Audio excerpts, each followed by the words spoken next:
Et si je vous disais que certaines régions françaises, autrefois florissantes grâce au tourisme, sont aujourd'hui en train de s'effondrer? Des villes où résonnaient les rires des vacanciers, où les terrasses des cafés étaient toujours remplies et où les plages scintillaient sous le soleil, voient désormais leurs rues se vider.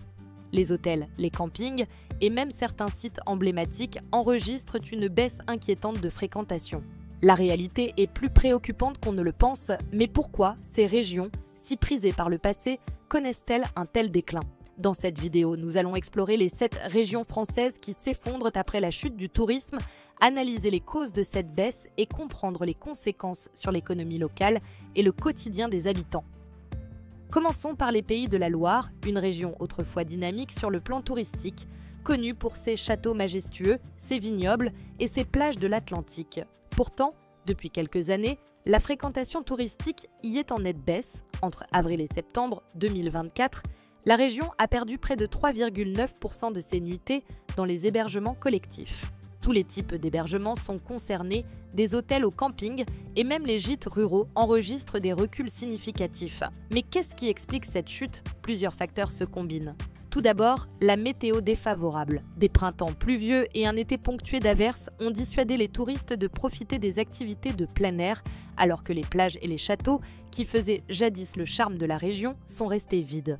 Ensuite, le pouvoir d'achat en baisse a joué un rôle majeur. Avec l'inflation et la hausse des prix dans le secteur touristique, de nombreux vacanciers ont dû revoir leur budget vacances à la baisse et certains ont carrément renoncé à leur séjour. Les hôtels, qui étaient auparavant remplis à ras-bord, ont vu ces chiffres d'affaires chuter, certains établissements peinant même à atteindre 70% de leur capacité. Ensuite, cap sur la Bretagne, une région qui attire traditionnellement les vacanciers grâce à ses paysages côtiers, ses cultures et ses gastronomies. Pourtant, la Bretagne aussi voit sa fréquentation décliner. Entre avril et septembre 2024, la région a enregistré une baisse de 6% de ses nuitées par rapport à l'année précédente. Cette baisse s'explique par une combinaison de facteurs économiques et climatiques. La météo capricieuse, avec des températures plus basses et des pluies fréquentes, a freiné l'attrait des touristes pour les activités de plein air et les plages. À cela s'ajoute la diminution du pouvoir d'achat des vacanciers. Les prix élevés des hébergements et des restaurants ont dissuadé certaines familles qui ont préféré se tourner vers des destinations moins coûteuses, parfois à l'étranger. De plus, les professionnels du tourisme breton constatent que ces chiffres d'affaires sont en recul, impactant particulièrement les restaurants, les loisirs et les activités nautiques. Cette baisse de fréquentation menace l'économie locale et la pérennité de nombreux petits commerces dépendants du tourisme estival. La Normandie, célèbre pour le Mont-Saint-Michel, les plages du débarquement et son patrimoine naturel n'échappent pas à cette tendance. En 2024, la région a connu un déclin notable de la fréquentation touristique, affectant l'ensemble des hébergements collectifs. Les raisons de ce recul sont multiples. La météo défavorable, avec des périodes prolongées de pluie, a freiné les visites en extérieur, tandis que les événements nationaux, tels que les élections et la préparation des Jeux Olympiques à Paris, ont décalé certains départs en vacances. Même les destinations phares, comme Deauville ou Honfleur, ont observé une baisse du nombre de touristes, notamment étrangers. Ce recul met une pression supplémentaire sur les hôtels et les restaurants locaux qui avaient déjà dû s'adapter aux contraintes liées à la pandémie et aux changements dans le comportement des touristes. La Normandie, malgré son patrimoine exceptionnel, doit désormais rivaliser avec d'autres régions françaises ou européennes plus attractives en termes de prix, d'accessibilité et de conditions climatiques.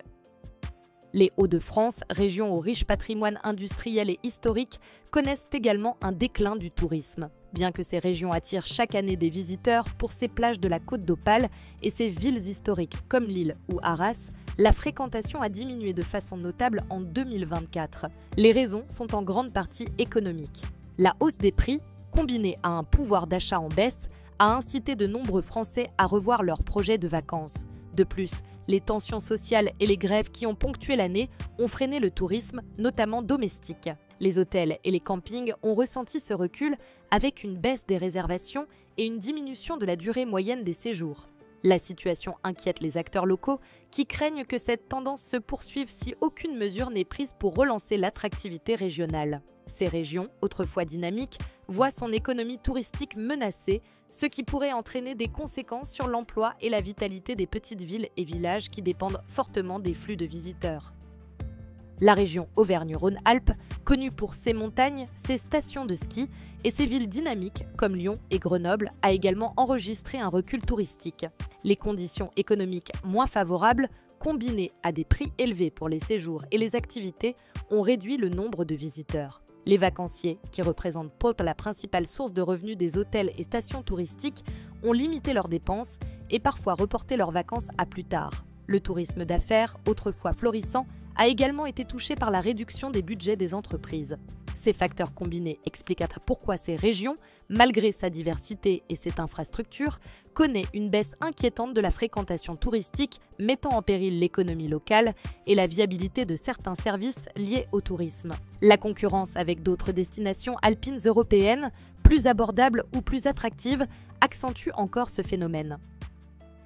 La Nouvelle-Aquitaine, qui s'étend de l'Atlantique aux Pyrénées et comprend des destinations emblématiques comme Bordeaux et Biarritz, voit son chiffre d'affaires touristique diminuer. Les professionnels du secteur font état d'une baisse significative de leur activité en 2024. Plusieurs facteurs expliquent ce recul. La météo défavorable, avec des vagues de chaleur suivies de périodes pluvieuses, l'augmentation des prix dans l'hôtellerie et la restauration et une baisse du pouvoir d'achat des vacanciers. Les touristes, qu'ils soient français ou étrangers, se tournent vers des destinations plus abordables ou vers des séjours de courte durée. Cette tendance a un impact direct sur les revenus des acteurs locaux et menace certains emplois saisonniers qui représentent une part importante de l'économie régionale. La Nouvelle-Aquitaine, malgré son attractivité naturelle et culturelle, se trouve aujourd'hui confrontée à un défi majeur. Comment maintenir son tourisme dans un contexte économique et climatique difficile ? Enfin, la région Occitanie, célèbre pour ses plages méditerranéennes, ses villes historiques et son patrimoine naturel, est la plus touchée par la chute du tourisme en 2024. La fréquentation touristique a fortement diminué, avec une baisse notable des réservations dans les hôtels, campings et gîtes. Les causes sont multiples: conditions météorologiques défavorables, incertitudes économiques, inflation et une diminution du pouvoir d'achat des vacanciers. Même les destinations phares comme Toulouse, Montpellier ou Perpignan ont souffert de cette baisse. La conséquence est une pression accrue sur les professionnels du tourisme qui voient ses revenus et leur stabilité menacés. Les festivals, les événements culturels et les activités de loisirs sont également impactés, créant un cercle vicieux qui risque de freiner le retour des touristes dans les années à venir. En conclusion, la chute du tourisme touche profondément ces 7 régions françaises, menaçant l'économie locale et la vitalité des villes et villages. Les causes sont multiples: météo défavorable, hausse des prix, baisse du pouvoir d'achat et concurrence internationale. Les acteurs locaux doivent agir vite pour relancer l'attractivité de leur territoire.